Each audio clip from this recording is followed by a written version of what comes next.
My name is Elsa, and this is the story of how my life was turned upside down, not just once, but twice. I think it's best to start from the very beginning. I was born in a small suburban town to two loving parents, Oscar and Joanna David. My dad was a journalist and my mom worked as a nurse. We didn't have a lot of money, but we were happy. Life was pretty normal for us until I turned 15. That's when everything changed. It was a rainy Friday evening. My parents had gone to a dinner party, and I was at home with my grandma, watching a silly cartoon on TV. Suddenly, the phone rang. I'll never forget the cold chill that ran down my spine when I heard my grandma crying softly in the kitchen. The next few days passed by in a blur. Everything felt like a bad dream that I couldn't wake up from. They told us that my mom had died instantly in a car crash. My dad survived, but just barely. When I finally saw him in the hospital, he was only a shadow of the strong man I once knew. His legs were crushed, and the doctors said he would never walk again. When I went to see him, he reached out for my hand and whispered, "Elsa, I'm so sorry, sweetie. I'm so sorry." I didn't understand why he was apologizing. It wasn't his fault. A drunk driver had crashed into their car. But as I got older, I started to realize why he felt sorry. He was sorry for what our lives had become, for the struggles we were going to face, for the mother I'd lost, and for the father he thought he could no longer be. But my dad, Oscar David, was much stronger than he gave himself credit for. After he got out of the hospital and learned to live in a wheelchair, he threw himself into his work. He had always been a talented writer, and now he focused all his energy on his job as an editor at the city's major newspaper. As I enter my teenage years, Dad made sure I had everything I needed. He encouraged me to join clubs, make friends, and live as normal a life as possible. But the truth was, I preferred spending time with him. We watched old movies together, argued about books, and he even helped me with my homework. When it was time for college, Dad insisted that I go away to school. "You need to spread your wings, kiddo," he said. "Don't worry about me, I'll be fine." I was hesitant to leave him, but I knew he was right, so I went off to college. I attended the State University of New York and studied accounting. That's where I met Emma, who quickly became my best friend. Through Emma, I met her second cousin, Magnus. Magnus was kind and funny, and he didn't flinch when I told him about my dad. In fact, when he met Dad for the first time, they got along immediately, bonding over their shared love of classic rock music. Later, Magnus told me, "Your dad is really cool, and you're amazing for taking care of him all these years." I tried to brush off the compliment, but inside, I was glowing. For the first time since the accident, I felt like maybe, just maybe, I could have a normal life. A life filled with love, laughter, and even the possibility of having a family of my own someday. After graduation, things started falling into place like a puzzle. I got a job at a local tax service, and Magnus started working as a long-haul truck driver. We dated for 4 years before he proposed to me on a crisp autumn evening in the park where we had our first date. I was thrilled, but there was one thing I needed to make clear. "Yes, Magnus," I said, "but I can't leave my dad. He needs me." Magnus smiled wide and said, "I wouldn't have it any other way. We'll all live together. Your dad's apartment is big enough for the three of us, right?" The wedding was small but beautiful. Dad insisted on wheeling himself down the aisle to give me away. There wasn't a dry eye in the place. As I stood there holding Magnus' hand, I felt like I was living a fairy tale. But every fairy tale has its villains, and mine came in the form of my mother-in-law, Sophia, and my sister-in-law, Karen. From the moment I met them, I could tell they didn't approve of me. During our first meeting, Sophia asked with a wrinkled nose, as if she smelled something bad, "So, your father is handicapped?" "He's disabled," I corrected, trying to stay calm. "But he works as an editor," she said dismissively, not really interested in what I had to say. Then she turned to Magnus and asked, "Are you sure about this? There are so many nice girls from good families." I felt my face flush with a mix of anger and embarrassment when Sophia made that hurtful comment. But before I could respond, Magnus immediately jumped in to defend me. "Mom, Elsa is from a good family, and her dad's disability doesn't change that." I love her, and that's all that matters, he said firmly. Sophia didn't say anything more, but I could still see the disapproval in her eyes. Karen, following her mother's lead, was just as cold and distant towards me. After the wedding, Magnus stayed true to his word and moved in with Dad and me. Our life soon settled into a comfortable routine. I would go to work at the tax office, while Magnus was often on the road for days at a time with his trucking job. When he was home, we all had dinner together, and those moments felt like a glimpse of the happy family life I had always wanted. But whenever Sophia and Karen visited, the atmosphere in our home changed completely. It was as if they thought they owned the place. They barely acknowledged Dad's presence, and their coldness made every visit feel like walking on eggshells. One day, I overheard Sophia whispering to Karen when they thought I wasn't listening. "It's a shame. Magnus could have done so much better. Now he's stuck with this girl and her crippled father. Can you imagine if they have children? What if the bad genes get passed on?" Her words cut through me like a knife. I was furious, but I kept quiet for Magnus' sake. I tried to maintain the peace, but it was getting harder and harder to keep my feelings bottled up. One evening, after an especially tense visit from Sophia and Karen, I couldn't hold back my tears any longer. Magnus found me in our bedroom, sobbing uncontrollably. Hey, he said gently, pulling me into his arms. "What's wrong?" "It's your mom and sister," I cried, the words spilling out between sobs. "They hate me. They think I'm not good enough for you, because of Dad." Magnus' face hardened with resolve. "That's ridiculous. You and your dad are my family now. If they can't accept that, it's their problem, not ours." His words were a comfort, but deep down, I couldn't shake the feeling that this was just the beginning of our troubles with Sophia and Karen. As the months went by, Magnus' trucking business started to grow. He was on the road even more, traveling across the country in his big rig. I missed him terribly when he was gone, but I focused on my work at the tax office and spent my evenings keeping Dad company. One crisp autumn evening, as I was helping Dad into bed, Magnus called me. His voice crackled with excitement over the phone. "Elsa, I've been thinking," he said. "How would you feel about buying a townhouse? It would be easier for your dad to move around in his wheelchair, and he could spend more time outside. Plus, you could have a garden, something to keep you busy when I'm on the road." The more he talked, the more I liked the idea. I glanced at Dad, who was pretending not to eavesdrop. "What do you think, Dad?" I asked, putting the phone on speaker. Dad's eyes lit up. "A garden would be nice," he admitted, "and it would be easier to get outside." That settled it. Over the next few weeks, we threw ourselves into house hunting. We finally found the perfect place, a spacious townhouse with wide doorways, a roll-in shower for Dad, and a beautiful backyard. Taking out a mortgage was a big step and a bit scary, but with Magnus' income, mine, and the rent from Dad's old apartment, we managed to make it work. We moved in on a sunny Sunday in spring, and I'll never forget the look on Dad's face as he wheeled himself out onto our new patio. "This is perfect, sweetie," he said, his eyes misty with emotion. "Thank you." We spent the next few months settling in and making the place our own. I planted a small vegetable garden, and Dad would sit outside for hours, enjoying the sunshine and fresh air. Life was peaceful, almost perfect. Then we decided to host a housewarming party. We invited friends, colleagues, and yes, even Sophia and Karen. The party was in full swing when they showed up, fashionably late as usual. They walked in, looking around with barely hidden envy.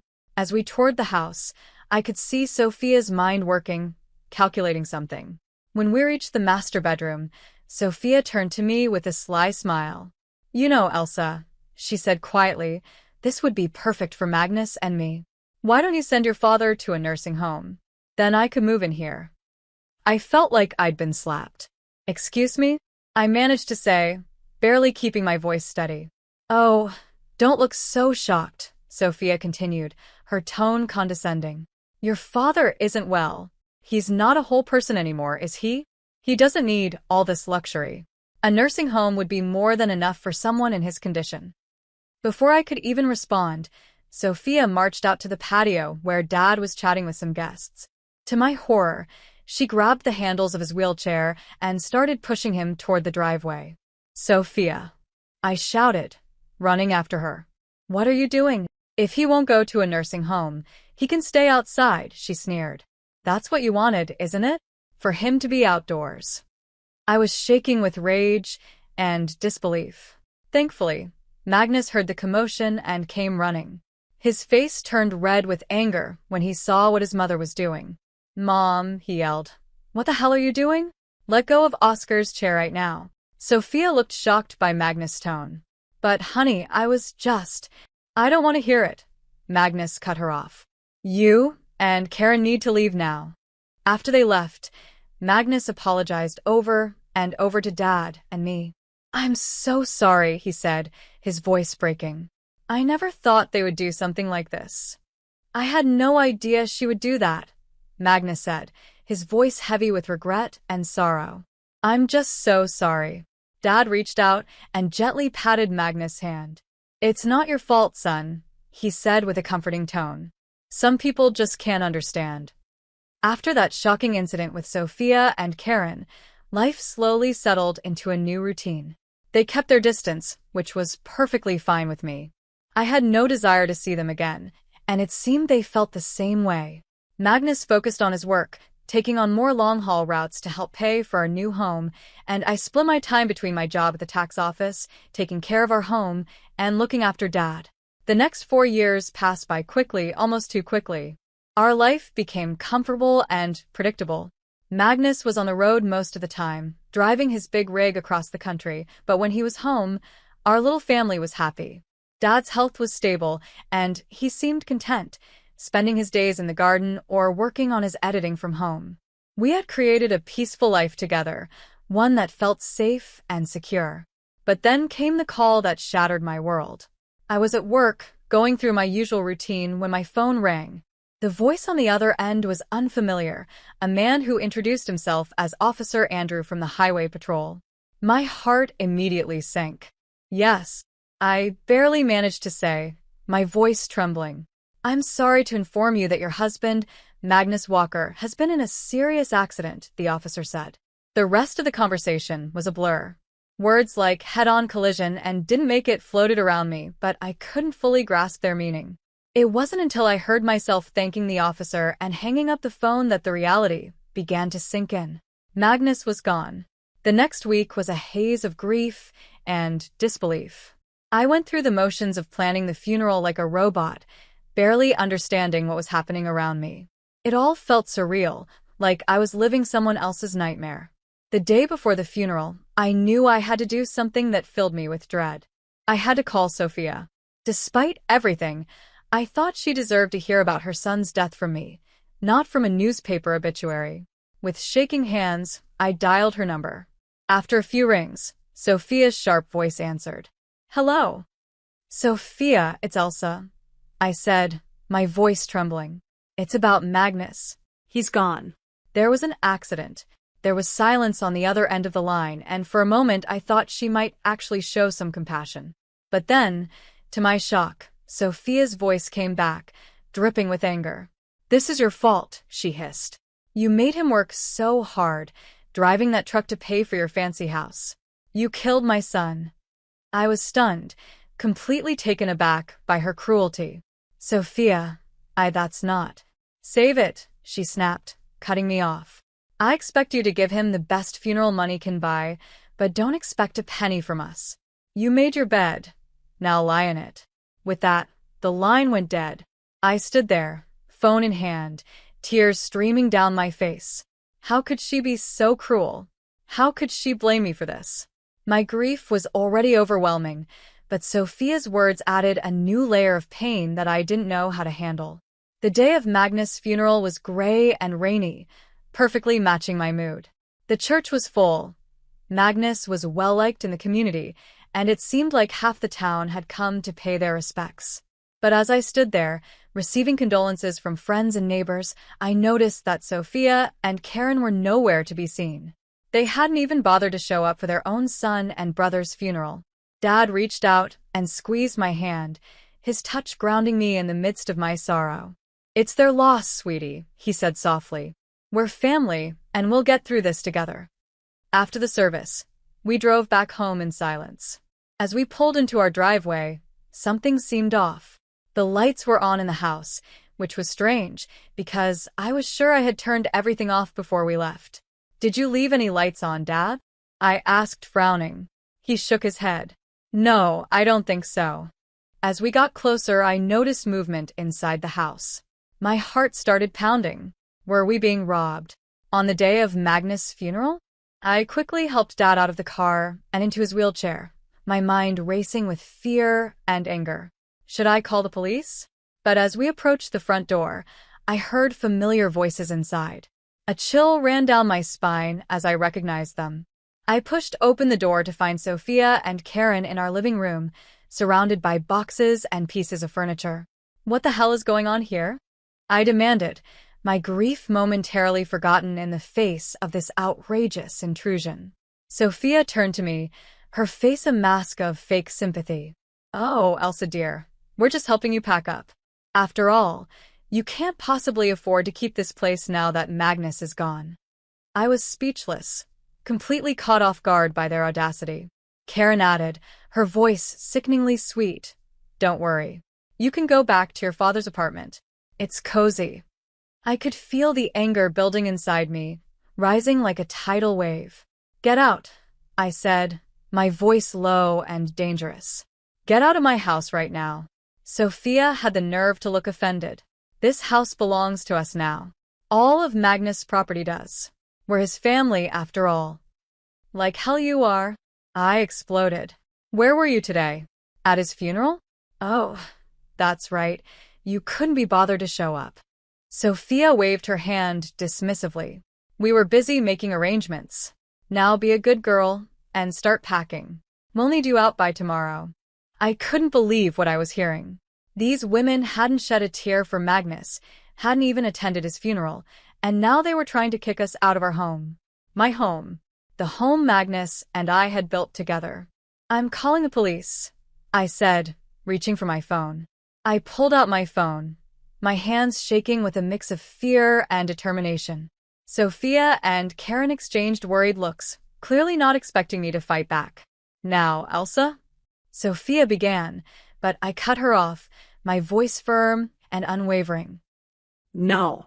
"You have exactly 10 minutes to get out of my house before I call the cops. This is my home. Magnus and I bought it together. You have no right to be here." Maybe it was the steel in my voice or the fire in my eyes, but Sophia and Karen finally realized they had gone too far. They quickly gathered their things and left, but not before Sophia turned to me with a sneer. "This isn't over, Elsa. You'll be hearing from our lawyers."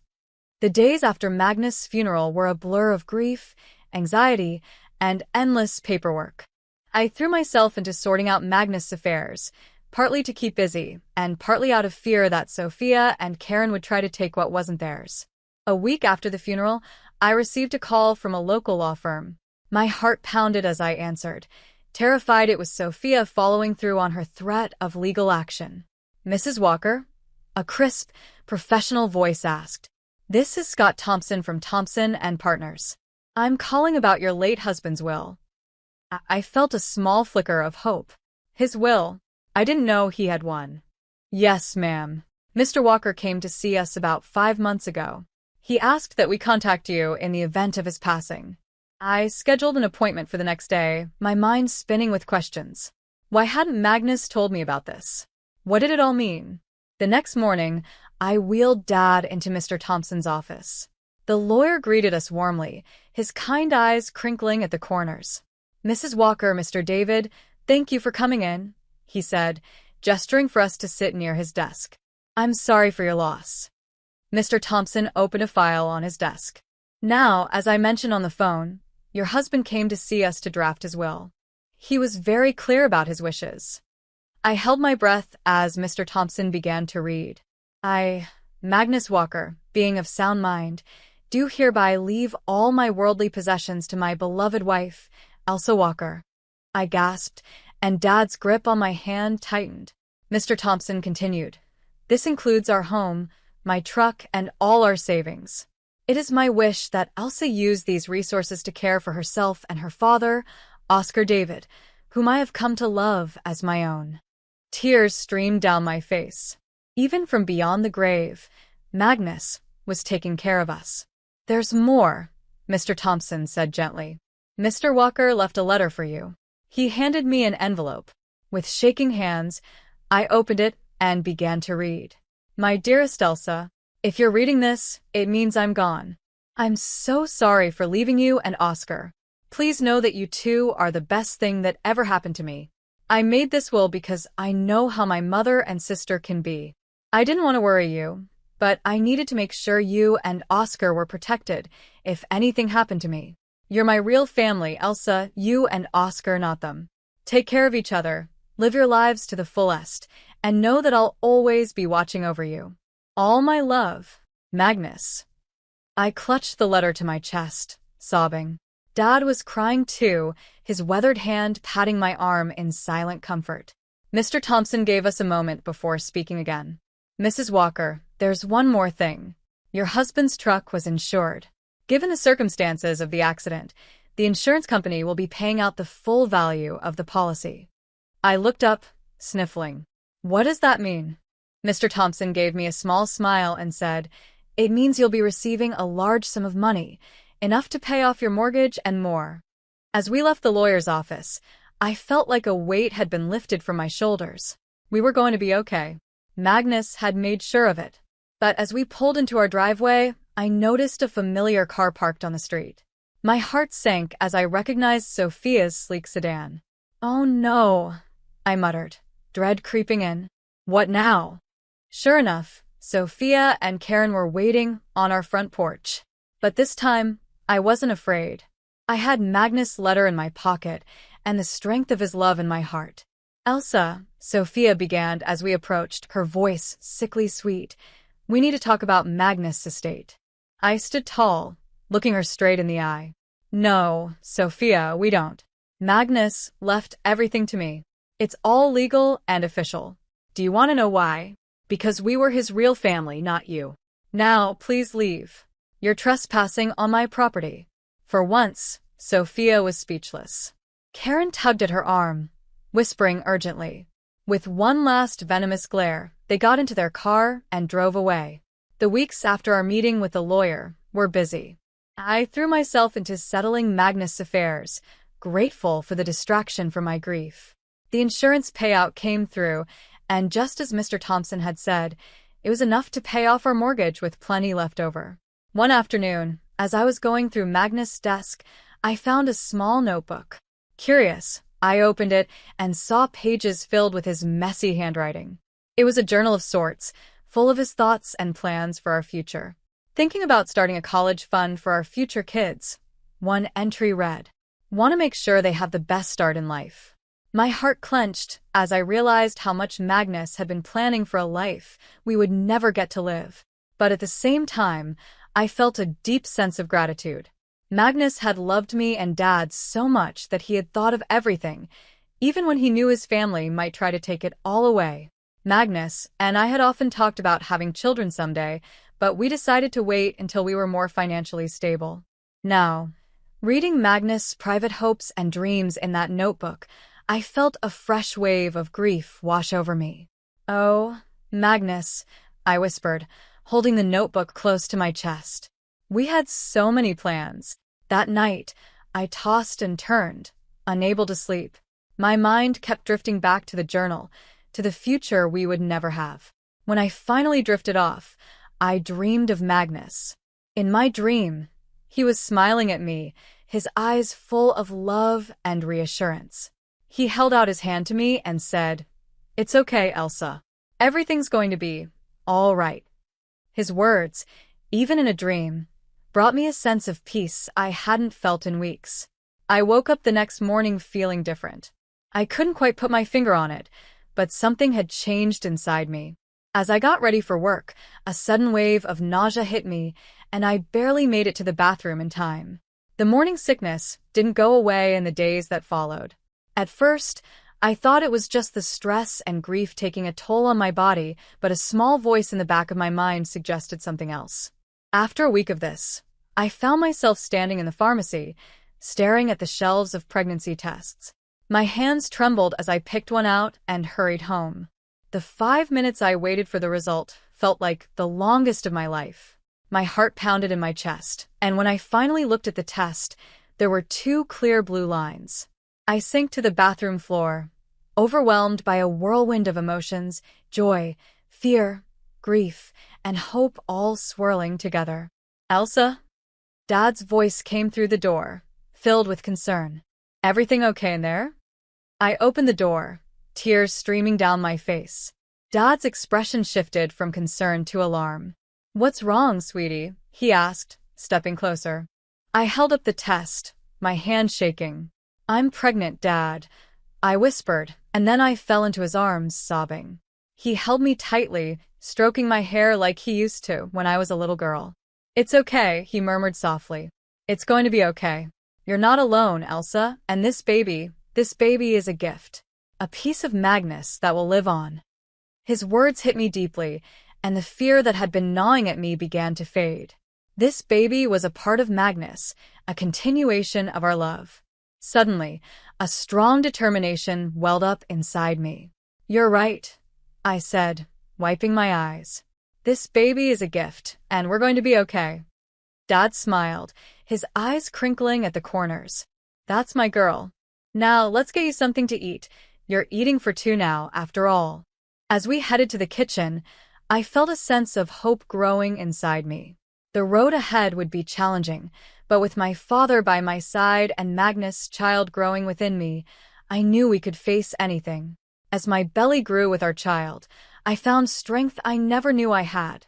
Dad was my rock, always there with a kind word or a helping hand. We settled into a new routine, just the two of us, eagerly awaiting the arrival of the newest member of our little family. One sunny afternoon, as I was tending to the garden Dad and I had planted together, I heard a car pull up. My heart sank as I recognized Sophia's sleek sedan. What could they possibly want now? I walked to the front of the house, one hand instinctively resting on my swollen belly. Sophia and Karen stood on our porch, looking both uncomfortable and slightly desperate. "Elsa," Sophia began, her voice missing its usual sharpness, "we need to talk to you." I raised an eyebrow but said nothing, waiting for her to continue. Karen spoke up, her eyes darting around nervously. "We've hit some hard times. We were wondering if we could stay in your father's old apartment, just until we get back on our feet." I couldn't believe what I was hearing. After everything they had put us through, they had the nerve to ask for more.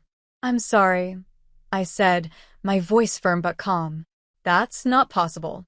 I don't want to communicate with you anymore."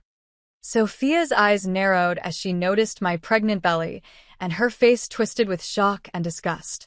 "You're pregnant?" she spat, her tone filled with venom. "Already? You little prostitute. I can't believe you've already found a new man. Magnus' body isn't even cold in the ground." I felt a surge of anger rise within me, but I pushed it down, refusing to let her get to me. I didn't bother explaining that it was Magnus' child. I didn't want my baby to have such a grandmother and aunt. Instead, I smiled a small, secretive smile that seemed to unsettle Sophia even more. "My personal life is none of your concern," I said calmly. "Now, I think it's time for you to leave." Sophia looked like she wanted to say more, but something in my expression must have stopped her.